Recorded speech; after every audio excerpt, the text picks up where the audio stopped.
Hello tout le monde, j'espère que vous allez bien. Aujourd'hui on se retrouve dans une nouvelle vidéo, Ask. Rigole pas. T'es chiant. J'étais bien partie là.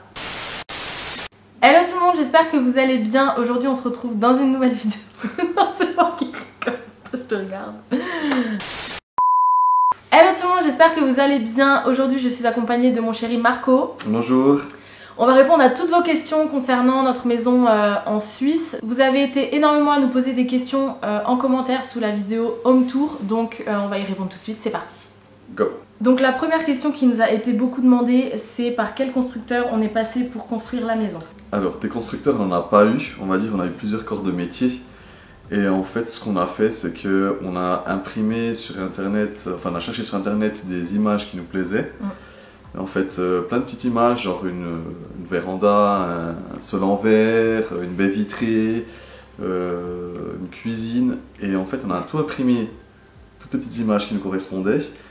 Et du coup, on est arrivé vers notre architecte, puis on a dit, ok, ben nous, on veut ça, ça, ça, ça, ça. Et en fait, lui, ben, son job, c'est d'intégrer tout ça dans un plan. Maison, ouais. Donc, on a eu plusieurs plans de fait, plusieurs esquisses. Donc pareil, voilà, s'il y a un conseil, si vous passez par un constructeur, ils ont souvent des choses à peu près définies. Donc n'hésitez pas à faire ce que vous voulez. Et justement à chercher vraiment, il y a pas mal de sites comme Pinterest ou... Ouais, nous on était beaucoup sur Pinterest. Ouais, ils donnent beaucoup d'idées. Ouais. Et puis vous savez, c'est souvent calculé, on va dire, un mur ou comme ça, c'est au mètre cube de béton. Donc c'est pas un mur qui va être un peu plus, on va dire, décalé ou bizarre, qui va vous coûter forcément plus cher. Donc ayez bien les idées dès le départ, et puis voilà quoi. Là on a une question de Mélanie. Coucou, peux-tu me dire ce que tu penses de la hotte encastrée dans le plan de travail? Est-ce que ça aspire vraiment bien les odeurs et la vapeur? Donc je vais y répondre moi, c'est plutôt moi qui cuisinais. Donc la hotte dans le plan de travail, c'est un gadget, on va dire, qu'on voulait, parce que nous on était vachement gadget, hein, on va pas se mentir. Ouais, et puis on voulait pas commencer à avoir... En fait c'est aussi l'esthétique. Ouais, plus esthétique, parce qu'on voulait quelque chose de très épuré, et on voulait pas une hotte au plafond, ni une hotte... Il y a des hottes maintenant qui sont carrément encastrées en fait dans le plafond, qu'on voit pas. Mais il fallait faire un faux plafond, et nous on voulait pas, on voulait que ce soit un plafond d'une traite quoi. Voilà. Ouais. Et du coup ouais, esthétiquement on préférait la hotte encastrée dans le plan de travail, parce qu'il y avait aussi la hotte, je sais pas si tu te souviens, dans la plaque de cuisson. Je trouvais pas ça très très joli, donc on a préféré mettre une hotte encastrée. Et pour l'aspiration, pour les odeurs et la vapeur, franchement c'est top. Top. Moi je mettais, au cas où, je mettais toujours la casserole de pâtes par exemple au plus proche, mais même au plus loin, franchement ça marchait vraiment bien. Ouais, voilà, il faut juste un peu jouer avec les hauteurs de casserole. Si vous avez une grande casserole, et ben, mettez-les un peu plus proche de la hotte. Après sinon... forcément c'est pareil pour tout, si vous voulez quelque chose qui fonctionne vraiment très bien, il faut mettre le prix. Oui, c'est sûr. Nous on avait la question aussi de combien elle a coûté. Alors nous, vu qu'on est passé par donc cuisiniste et on a pris moins 3, 4, 5 cuisines, parce qu'on a conseillé des gens aussi, du coup on avait 30% sur l'électroménager, ils prenaient pas de marge. Donc le prix d'une hotte comme ça, on va dire, avec les 30%, il faut compter à peu près 1 200 €. Donc TTC, et je pense que 30%, il faudrait voir, ça fait quoi, à peu près 300 €, il faut compter autour des 1 500 si jamais vous n'avez pas de rabais, et puis à peu près 1 200 avec les rabais qu'on a eu à 30%. Voilà. Mais franchement, elle aspirait super bien, il y avait plusieurs niveaux d'aspiration.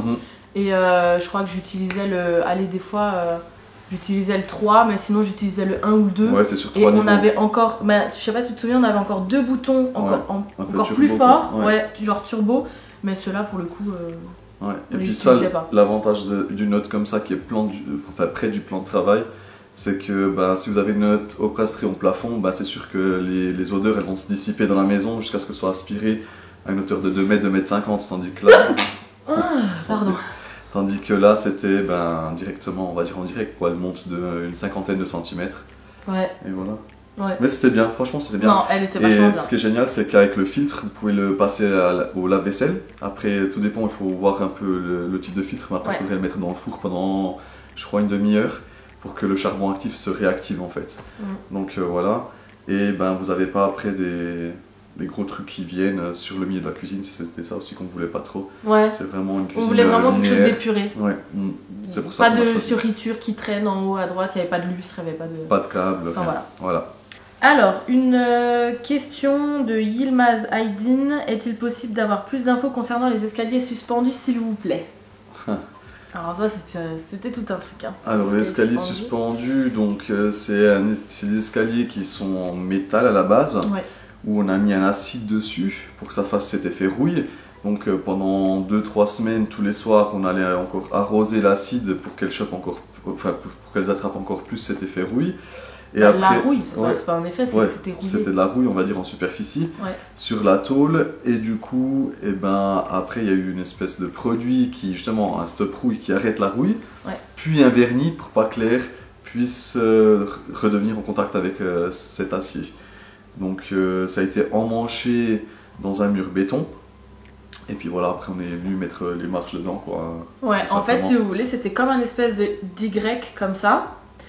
Les deux pas, non, alors la partie d'en bas du Y, elle était dans le béton. Emmanchée dans le béton, voilà. Et ensuite, les deux parties comme ça qui remontaient, elles sortaient du mur du coup. Et nous, on est venu emboîter en fait la marche dedans, quoi. Et après, ça a été soudé et puis. Exactement. Et puis voilà. Tu vas pouvoir répondre à cette. Enfin, c'est pas une question, c'est une affirmation de quelqu'un. D'accord. Qui écrit: pas du tout mon style, je trouve que c'est très froid. J'aime bien quand c'est cosy. Cependant, la maison est objectivement très belle et a l'air pratique. Donc, pourquoi on a fait en sorte que ce soit froid et pas cosy? Alors nous aussi, on aime bien les choses cosy, mais vu qu'à la base, on avait fait 2 maisons pour faire de la location. Donc on voulait des styles neutres et que les gens puissent vite s'identifier à ce type de bien. Parce que, on va dire, les goûts et les couleurs, c'est propre à chacun. Et si vous commencez à mettre du beige, du taupe, du bleu canard, du gris, et les gens ne vont pas forcément s'identifier. Donc c'est pour ça que nous on a fait quelque chose, on va dire, de très catalogue. Donc c'était très blanc, très épuré. Qui puisse correspondre à tout le monde et que tout le monde puisse mettre sa touche de couleur. Exactement. Là typiquement les locataires m'ont demandé s'ils pouvaient peindre un mur, aucun souci tant qu'à la fin ils me redonnent les murs blancs comme ils étaient au début. Mais voilà, on voulait vraiment que ce soit une maison assez haut de gamme, avec des belles prestations, que les gens s'y sentent bien. Et puis voilà quoi. Donc c'est pour ça en fait qu'on n'a pas fait de trucs trop cosy ou parquet, ou c'est vrai que c'est un peu plus chaleureux. Ça on l'a fait plutôt dans les chambres, mais tout ce qui était pièce à vivre, on voulait vraiment que les gens ils s'identifient bien et surtout aussi on a pensé à la revente. Si un jour on veut revendre tout ce qui est neutre et épuré, ça passe mieux. On le voit dans Maison à vendre, hein, il le dit tout le temps. Hein. Le futur Stéphane Plaza. Oh, voilà. Non mais il le dit, il faut rester neutre et il faut que la maison puisse correspondre à un grand nombre de personnes. Exactement. Et pas qu'à nous, parce que forcément notre maison c'est pas celle des autres. Donc voilà, c'est pour ça qu'on est resté vachement neutre et que ce soit dans les couleurs ou dans tout en fait. Ouais, on veut vraiment que les gens s'identifient facilement. Je voulais remercier aussi toutes les personnes qui ont pris la peine de commenter juste parce qu'elles trouvaient notre maison très jolie. Donc merci à vous. Ça fait plaisir. Ah bah regarde, il y a Fanny, ma belle-sœur, qui a marqué qu'il y a des éléments qu'elle avait jamais remarqué chez nous, du genre la paroi de douche avec les rebords pour mettre la serviette. Ça c'est vrai que ça a été... Ça a été un des critères. En fait, on connaissait pas ça. Et quand on est allé chez notre fournisseur pour la paroi de douche, on voulait un truc un peu qui change. Ouais, on voulait quelque chose qui change. On voulait pas un truc tout droit, carré. La paroi basique comme ça. Ouais. Et en fait, il nous a montré cette paroi. Il nous a dit qu'on pouvait faire des découpes dans le verre pour pouvoir y accrocher en fait les serviettes. Et quand on a vu ça, on a tout de suite dit c'était top. Ça me correspondait. Et franchement, c'était hyper pratique. Nous, on accrochait toujours les serviettes dessus. Pour le coup, c'était vraiment pratique. Une question de Patty Lou. Coucou Jade, ta maison est magnifique. Merci. Dis-moi, ta cuisine ainsi que le carrelage des salles de bain, tu les as achetés où? Donc d'abord, la cuisine. La cuisine, on l'a acheté où? On l'a acheté chez Signature Cuisine à Besoncourt, donc c'est en Franche-Comté. Nous on est en Alsace, mais on est à la frontière de la Franche-Comté, de la Suisse et tout. Et du coup on a fait beaucoup de cuisinistes quand même. On avait fait Schmitt, on avait fait comment il s'appelle On avait fait Cuisinella il me semble. Arthur Bonnet. Arthur Bonnet, voilà. Et chez eux, il y avait des cuisines qui nous correspondaient aussi, mais du coup, alors ça rentrait dans le budget, mais on n'avait pas eu le coup de cœur, du coup on s'était dit on va continuer à chercher. Ouais, par rapport aux prestations qu'on voulait en fait, ouais. Et ben, Arthur Bonnet c'est des très très bonnes cuisines, ouais. Mais c'est vrai qu'on n'avait pas eu le coup de cœur, ou bien au niveau prix, je pense que c'était... Ouais, rapport qualité-prix, on pouvait trouver mieux. Ouais. On était allé chez Schmitt, c'était exactement pareil, le prix exorbitant pour ce qu'ils nous proposaient en tout cas, je trouvais. Et du coup, on s'est arrêté une fois chez Signature Cuisine à Bussoncourt et on est tombé sur le directeur qui... Mais alors, il est d'une aide incroyable. Franchement, il nous a aidés, il nous a conseillés. Il est de très très bons conseils. Non, génial. Franchement, super. Au premier abord, je me suis dit, il a trop tu sais, il est trop strict sur certaines choses. Moi, je voulais des choses et lui me disait, moi, je ferais pas comme ça. Et du coup, ça l'a frustré. Ah ouais, j'étais grave frustrée. Ça l'a frustré. Mais au final, en fait, quand il me prouvait par A plus B que son opinion, il était meilleur que la mienne. Bah oui. Enfin, elle était meilleure que la mienne. C'est une opinion. Oui. Voilà. Du coup, voilà. Elle s'est laissé faire. Je me suis laissé faire et au final, ouais, c'était génial. Hein. Bah oui. Bah le truc, c'est que c'est leur métier. Ouais. Du coup, si des professionnels vous disent ah ben non, je ferai pas ça comme ça, bah justement, soyez pas frustrés. Ils ont toujours un peu des arguments, des expériences que nous on n'a pas forcément. Du coup, bah, c'est vrai qu'au début, il nous disait non à pas mal de choses qu'on voulait. Et après, bah, c'est bien, c'est qu'il avait un showroom avec pas mal de choses. Ouais. Et il a pu nous montrer en direct. Il a dit, bah, si vous mettez, regardez, ça fait ça. Ou ça fait ceci. Ou si on mettait plutôt de la pierre, vous pouvez faire ça aussi. Ouais. Et du coup, c'est vrai que ça nous a pas mal convaincus. Et pareil, bah, à chaque fois qu'on venait chez lui, et ben, tout était préparé, tout était fait à l'avance. On voyait que c'était quelqu'un d'organisé, qui répondait au téléphone. Et il était super rapide, même pour la livraison de la cuisine. Pour le montage de la cuisine, il n'y avait qu'une personne. Pareil, si vous voyez que des artisans ne vous répondent pas au téléphone ou quand vous lui posez une question, ça dure 3 semaines à vous répondre. Nous, ça nous refroidit pas mal quand même parce que on avait eu le cas. Sachez que s'il n'y a pas de problème, puis il met déjà 3 semaines à vous répondre, lorsqu'il y aura des problèmes, ça sera très très compliqué. Donc méfiez-vous de ça. Et c'est vrai que lui, on va dire sous 3 ou 5 jours, il nous répondait. Ou sinon, il nous a tout simplement attendez un petit moment, le temps que j'ai moi la réponse, que je trouve la réponse de mon côté. Et qu'une fois que je veux la réponse, je vous redis. Donc c'est vrai qu'on n'a pas besoin de le relancer et lui venait de lui-même envers nous. Donc ça c'est quelque chose que je suis très strict là-dessus parce que j'ai couru avec pas mal d'artisans et c'était assez compliqué. Donc maintenant c'est critère numéro 1 presque. Même si la qualité est un peu en dessous, si la personne elle fait l'effort de venir et d'aider et de réparer, franchement n'hésitez pas parce que c'est vrai que on fait tous des erreurs, même au travail, je pense chacun de nous. Donc c'est leur travail, mais par contre, s'ils sont là pour nous et qu'ils nous répondent tout de suite, ça résout pas mal de problèmes et ça nous laissera mieux dormir la nuit. C'est clair, parce qu'on a eu des problèmes avec des artisans et on n'en dormait pas. Hein, donc, ouais, c'était compliqué. Du coup, dans la même question, les salles de bain. Donc salle de bain, pareil, on a pris sur Pinterest, c'était son idéal. Je sais pas si vous avez vu l'îlot qui est devant la paroi. Donc la baignoire îlot, ouais. Ouais, la baignoire îlot, exactement. C'était super bien. En fait, moi je voulais une baignoire qui soit au milieu de la pièce et nous on avait de la chance parce que la salle de bain elle était carrée, donc on pouvait faire à peu près ce qu'on voulait. Une baignoire au milieu de la pièce avec une paroi de douche et la douche derrière. Moi je voulais, c'était dans ma tête et je voulais vraiment ça. Donc du coup on a essayé de chercher, on a envoyé à l'architecte comme tu as dit au début. Et du coup la salle de bain elle s'est faite comme ça en fait. Mais du coup... Il faut faire attention, c'est juste aussi lorsque vous avez un peu des baignoires îlots et que vous avez directement la sortie d'eau qui sort du sol. Donc là, vu que c'est une chape, donc il faut faire super attention où est-ce que vous la positionnez. Donc il faut presque déjà avoir, on va dire, la baignoire en avance, comme ça vous savez à peu près... parce que vu qu'il y a le goulot comme ça qui tombe dedans, et ben si elle finit en carré ou en ovale, et ben ça sera pas forcément les mêmes distances. Donc faites très attention à ça. N'hésitez pas, nous on dessinait par terre en fait. On a dessiné la baignoire par terre pour être sûr que le trou de la baignoire soit bien en dessous de la baignoire. Ouais, avant de couler la chape, donc sur l'isolation ou juste avant quoi, juste avant qu'ils mettent, on va dire, les serpentins avec le chauffage au sol. On avait tout dessiné à la bombe, au stylo et tout ça, pour qu'on sache vraiment où est-ce qu'on la veut. Où est-ce qu'on l'a acheté? Le carrelage. Le carrelage, on l'a acheté chez chez Revidesign. Revidesign à Revidesign à Lutterbach, donc ça c'est proche de Mulhouse, c'est juste à côté de Mulhouse, donc en Alsace. Donc super, on a discuté directement aussi avec le directeur. Donc voilà, sa maman le connaissait déjà un peu, donc il nous a fait des super rabais, super professionnels. Pareil, écoutez aussi les professionnels là-dessus parce que je sais pas si vous avez vu la salle d'eau en bas, donc elle était petite, donc c'était plus une salle d'eau d'appoint. Et pareil, en fait, le fait qu'on mette du carrelage sur le sol et qu'on continue une paroi, en fait, ça donne un effet de profondeur. Donc c'est vrai que ça agrandit la pièce. Donc ça, c'est lui qui nous a conseillé aussi. Donc on avait, on va dire, 3 parois pareilles et celle du sol et 3 murs pareil. Oui, 3 murs pareil, oui. 3 murs, Ah, c'est pas pareil une paroi. Ouais, bah mur alors. 3 murs pareils et puis un mur qui était pareil que le sol. Ouais, voilà. Ça faisait sol, enfin la même chose, c'était le sol et le mur de la douche. Et tous les autres c'était d'une autre couleur. Voilà. Mais c'est vrai que ça faisait vachement grand en fait, ça agrandissait la pièce.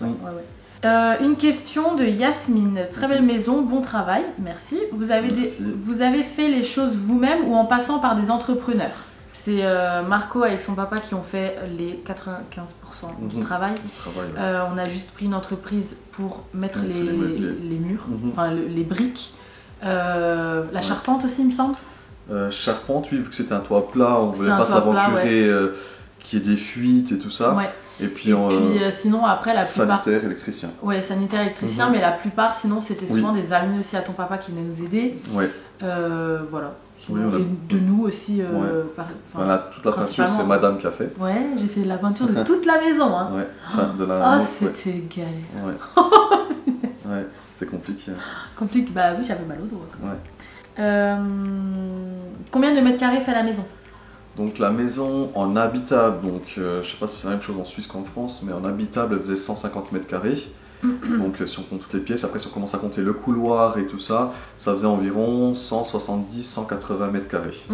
Voilà, plus un garage qui faisait à peu près 40 mètres carrés. Question de Bellatrix. Bonjour, peux-tu me dire où tu as trouvé tes grandes plaques qui sont devant ta maison, les grandes plaques effet béton? Merci pour ta réponse. Merci pour ta question. Ta question. Donc les grandes plaques, pareil, c'était... C'est son papa qui a tout fait. Enfin, avec toi. C'était un caprice de moi. Oui, c'est vrai. J'avais vu des grandes plaques, mais pas aussi grandes que ça. Mais j'avais vu et je me suis dit, mais punaise, on savait pas trop comment faire aussi pour l'entrée. Ouais, pour aménager l'entrée, parce que notre maison, en fait, on a reculé le maximum possible de la rue pour qu'on puisse avoir un maximum de jardin devant. Du coup, on avait cette longue allée de 11 mètres et on s'est dit, punaise, on va pas mettre que des pavés, sinon ça va faire un peu trop simple ou monotone. Du coup, pareil, Pinterest. Pinterest. Et puis, on en a parlé avec son père et il a dit, allez, go. Et c'est lui qui nous a fait les grandes plaques. Alors, c'est pas effet béton, c'est du béton. Ils ont coulé du béton. Et voilà. En fait, on a coffré, on va dire, le gros du béton. Imaginons si la plaque elle fait 4 mètres, je sais pas, peut-être sur 3,50 mètres, vous faites un coffrage. Sur la dernière partie, pour que ça fasse un effet flottant, en fait, on a mis de l'isolation. Et pareil, on a coffré tout le tour. Et du coup, à la fin, quand on vient décoffrer la marche, et la partie où il y a l'isolation, on a fait une espèce de petite tige, on l'a mis dans une perceuse et c'est venu usiner l'isolation, puis c'est venu tout enlever. Du coup, c'est pour ça qu'il a fait cet effet de vide. Ouais, de marche suspendue. Exactement, Mais tout ça a été coffré et bétonné par nos soins. Je sais qu'il y a des plaques un peu comme ça à vendre, mais elles font quasiment 4 mètres les nôtres, donc c'est énorme. Donc ils vendent pas aussi grand, il me semble. Puis c'était un peu casse-tête aussi parce que vu que le terrain il était aussi un peu en pente, enfin il était un peu en pente, mais pas assez pour faire des marches. Tu te souviens? Oui. Du coup c'était un peu casse-tête aussi de faire des marches et d'arriver à hauteur de la porte, de la porte et de la terrasse. Oui, exactement. C'était un peu... Faut faire un peu tout le mérite revient à ton père pour cette fois-ci. C'est papa. Question de Mélanie, quelle est la superficie de la salle de bain? Il me semble qu'elle fait 10 mètres carrés. Donc celle du haut, oui, 10 mètres carrés. Franchement, une salle de bain, on a toujours un peu... Si moi je devais mettre des mètres carrés en plus et en moins, j'enlèverais des chambres parce que c'est un lieu où on dort. Franchement, des chambres de 11, on avait des grandes chambres. On avait des chambres de 15 mètres carrés et ça ne servait presque à rien parce que les placards étaient encastrés, donc on avait beaucoup de vide. Donc si vous êtes un peu limite niveau budget, ben, préférez des chambres de 10, 11 mètres carrés. Il y a les placards qui sont encastrés. C'est vrai. Et une salle de bain, une grande salle de bain, c'est un bonheur, c'est quelque chose qu'on utilise assez souvent si vous avez des enfants pareil.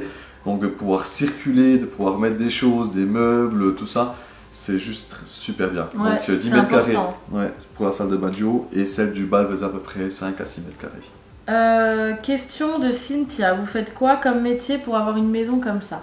Avant de dire ce qu'on fait dans la vie, moi j'ai tendance à me dire que c'est pas ce qu'on fait comme métier qui donne la maison, c'est plutôt ce qu'on fait de notre argent. L'argent. Ouais, oui. Tu vois? Nos métiers, ça n'a rien à voir. Moi j'ai un métier complètement lambda, voilà, mais si je mets rien de côté, c'est sûr que je vais pas pouvoir me faire plaisir sur une baignoire îlot, sur une hotte encastrée, tu vois? Oui. Il y aura des petites plus-values que tu pourras pas avoir. Et une maison aussi grande non plus. Effectivement, donc ce qu'on a fait, c'est que déjà on a toujours respecté un budget. Malgré qu'on puisse se faire plaisir, on gagne très bien notre vie les deux, mais malgré ça, on n'a jamais vraiment dépassé notre budget. On a toujours mis de côté pour pouvoir nous faire plaisir sur la maison. Et ça, c'est vrai que c'est des choses qu'il faut se préparer en avance. Donc j'investis aussi à côté, donc il y a des méthodes pour ça. N'oubliez pas que lorsque vous recevez un salaire, il faut d'abord vous payer vous-même, donc mettez d'abord de côté et à la fin vous regardez ce qui vous reste. Parce que si vous vivez avec votre salaire et qu'à la fin vous vous dites ah ben il me reste 50 euros, je vais les mettre de côté, ce sera pas pareil que si vous vous dites j'ai reçu mon salaire, je mets tant de côté et je vis avec ce qui me reste. Donc ça vous oblige en fait à faire des concessions durant la vie de tous les jours. Et en fait, ces concessions, c'est même pas des concessions parce qu'à la fin, c'est normal que vous les fassiez. Et puis votre compte bancaire augmente gentiment. Et au moins, comme ça, vous pouvez vous faire plaisir. Bref, ça, c'était la petite parenthèse. Voilà. Et du coup, qu'est-ce que tu fais comme métier? Toi d'abord. Alors, moi, j'avais répondu dans ma vidéo Ask sur moi, déjà dans les commentaires. Du coup, moi, je suis opératrice spécialisée dans l'injection plastique, surmoulage plus précisément. Voilà. Et toi? Donc moi je travaille dans un métier où ça n'a rien à voir, donc en horlogerie, donc je fais des montres, donc Suisse montre. Hein. Le cliché. Ouais, le cliché, arrête. Et du coup en fait, donc je travaille dans une entreprise où ça fait 12 ans que je travaille, j'ai fait mon apprentissage, je suis monté un peu, j'ai fait des études. Donc en tant qu'étude, donc je suis contremaître d'industrie. Et en tant que métier, donc je suis responsable de département. Donc on a un département, en fait, on fait tout ce qui est mouvement pour les montres. C'est comme le moteur pour une voiture en gros, et on livre de grands clients. Voilà. Donc voilà. De grandes marques. De grandes marques et de grands clients. Ouais. C'est quoi la marque des chaussures à l'entrée? C'est des Nike. C'est lesquelles les tiennes? Ouais. C'est les miennes. Ah oui. Moi j'avais juste une personne qui était pas vraiment comment dire qui a donné son propre tarif de la maison, de ce que la personne a vu, de ce qu'elle en a pensé. Ouais. Alors, il y a Lag Sam qui a laissé un commentaire, donc je te lis tout, d'accord? Grosse mytho, j'ai exactement la même maison que toi. J'ai payé la maison seule, neuve, construction, 140 000 euros. J'ai que du marbre et du carrelage effet marbre au sol 120 par 60. Vous les Portugais, vous construisez tout seul. Au maximum, tu as dû payer 70 000 euros, donc 70 000. Les 150 mètres carrés. Oh punaise, c'est pas cher. C'est le prix du garage. Oui. En plus, vous ramenez du parpaing du Portugal, donc non. Le terrain, 185 000 euros, 611 mètres carrés, en région parisienne, à 10 minutes de Paris, grosse mytho. Alors, je te laisse le commentaire sous les yeux, comme ça tu peux répondre.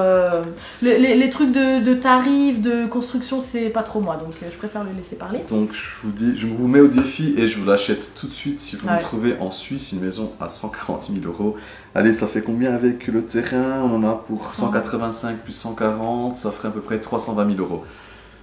Franchement, si vous me faites une maison comme ça pour 300 000 euros, ce qui fait à peu près 350 000 francs. Ouais, je vous mets mon numéro sur la description et vous m'appelez. Non, trêve de plaisanterie, non, c'est juste pas possible. Les tarifs ils sont différents, mais après c'est normal, les salaires sont aussi différents en Suisse.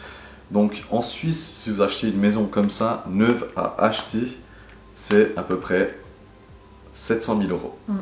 Et je vous parle pas. Et elle n'a pas les mêmes prestations. Non, pas avec les mêmes prestations. Et je vous parle pas si vous allez à Bâle, Genève, Lausanne. Dans les grandes villes, je vous parle vraiment de petites villes. Donc si vous allez dans les grandes villes, ça dépasse le million. C'est juste, en fait, c'est même pas possible d'acheter une maison comme ça parce que de un, il n'y a plus de terrain, c'est mort. Si vous allez à Lucerne, à Zurich, il n'y a vraiment plus de terrain. Il faut se déplacer, aller à 30, 45, 50 minutes. Ouais, dans les petits villages. Ouais, puis même comme ça, c'est super cher. Je pense que c'est la même chose chez vous avec Paris. Mais il faut savoir qu'un salaire, on va dire, d'un maçon en Suisse, c'est à peu près 5-6 000 francs. Donc vous voyez, les gens là ne prennent pas forcément les mêmes salaires que les personnes en France. Donc ça se répercute sur le prix d'une maison, ce qui est normal, on va dire. Donc niveau qualité, c'est pas forcément mieux ou moins bien qu'en France. C'est juste que chaque prix, chaque pays a son prix, quoi. Bah oui. Et maintenant, la dernière question que tout le monde m'a posée, le budget pour cette maison. Ils attendent le budget de la maison, avec les étoffes, tout. Ouais. Et surtout, combien ça t'aurait coûté, parce que j'avais eu la question aussi, si tu étais passé par un constructeur en Suisse. Un constructeur, j'ai dit, hein, c'est à peu près 700 000, faut compter pour le constructeur. Pour une maison. Oui, pour une maison. Et du coup, vu qu'on a fait beaucoup nous-mêmes, on a choisi nos propres artisans, tout ça, on va dire qu'on a gagné à peu près, je pense, donc 700 000 avec le terrain et dans notre région. On va dire ça nous a coûté à peu près 500 000 euros, je pense à peu près. Avec le terrain. Avec le terrain, avec tout ce qu'on a fait. Donc voilà, on a fait à peu près pour 200 000 de travaux dans chaque maison. C'est à peu près ce qu'il y a eu. Bon et bien voilà, c'est tout pour cette vidéo, j'espère qu'on aura répondu à toutes vos questions. Si c'est pas le cas, n'hésitez pas à m'en poser d'autres ou à me les reposer en dessous de la vidéo du home tour ou même sous cette vidéo, et puis je me ferai un plaisir de vous répondre. N'hésitez pas à vous abonner à la chaîne, à partager la vidéo, à liker la vidéo, et nous on se retrouve très bientôt dans une prochaine vidéo. Ciao! À bientôt!